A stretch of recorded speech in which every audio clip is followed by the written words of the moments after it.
Ang Diyos ug ang mga taga-Israel. Roma Kapitulo 9 versikulo 1 hanggang 18. Karon may isugilon pa ako kaninyo, ug tinuod kini kay anaa ako kang Kristo ug dili ako mamakak. Ang akong konsensya nga ginagamhan sa Espiritu Santo nagapamatuod usab nga tinuod ang akong isugilon, nga hilabihan gayud ang kasubo ug kasakit sa akong kasing-kasing tungod sa akong mga katagilungsod ug kadugo.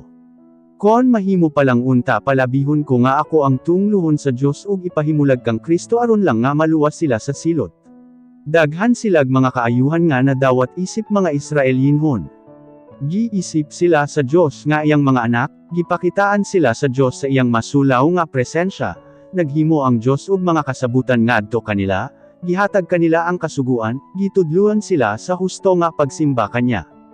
Daghan ang iyang mga saad kanila, kaliwat sila sa mga pinili sa Dios ni adtong unang panahon, ug sa ilang kaliwat naggikan si Kristo sa iyang pagkatauhanon, ang Dios nga makagagahom sa tanan ug dalaygon sa walay katapusan. Amen. Apan bisan dili tanan kanila ang nagpulos ni ining mga pribilehiyo, wala kini magkahulugan nga wala tumana sa Dios ang iyang saad, kay dili tanan nga kaliwat ni Israel pinili sa Dios.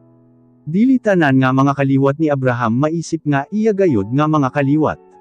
Kay nagingon ang Dios kang Abraham nga ang mga anak lang ni Isaac ang ilhun nga iyang mga kaliwat. Kini nagakahulugan nga dili tanan nga mga kaliwat ni Abraham maisip nga mga anak sa Dios, kondili ang gipanganak lang sumala sa gisaad kang Abraham.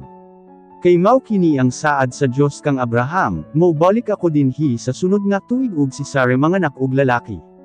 Ug pinaagi sa duha ka anak sa atong katigulangan nga si Isaac ug ni Rebecca gipakita usab sa Dios nga dili tanang kaliwat ni Abraham maisip nga iya gayud nga mga kaliwat.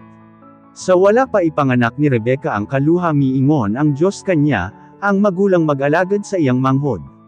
Gisulti niya kini sa dihang wala pa makahimo ang kaluha ug maayo o dautan, kay gusto niyang itudlo nga kon magpili siya og tawo, dili tungod sa ilang maayo nga mga binuhatan kondili sumala sa iyang kabubuton. Ang kasulatan nagaingon, gihigugma ko si Jacob, apan wala ko higugmaa si Esau. Karon, unsa man ang atong ikasulti? Makaingon ba kita nga dili matarong ang Dios?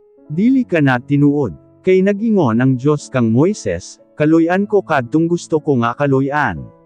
Busa ang pagpanalangin sa Dios dili tungod sa gusto o binuhatan sa tawo, kondili tungod lang gayud sa kaluy sa Dios. Kay diha sa kasulatan nagingon ang Dios ngadto sa Faraon, gibuhat ko ikaw nga hari, aron pinaagi sa akong himuon batok kanimo, ikapakita ko ang akong gahom, ug ang akong ngalan maila sa tanang tawo sa tibuok nga kalibutan. Busa ginakaluy-an sa Dios ang buot niyang kaluy-an, ug ginapagahi niya ang ulo sa mga tawo nga buot niya nga pagahion.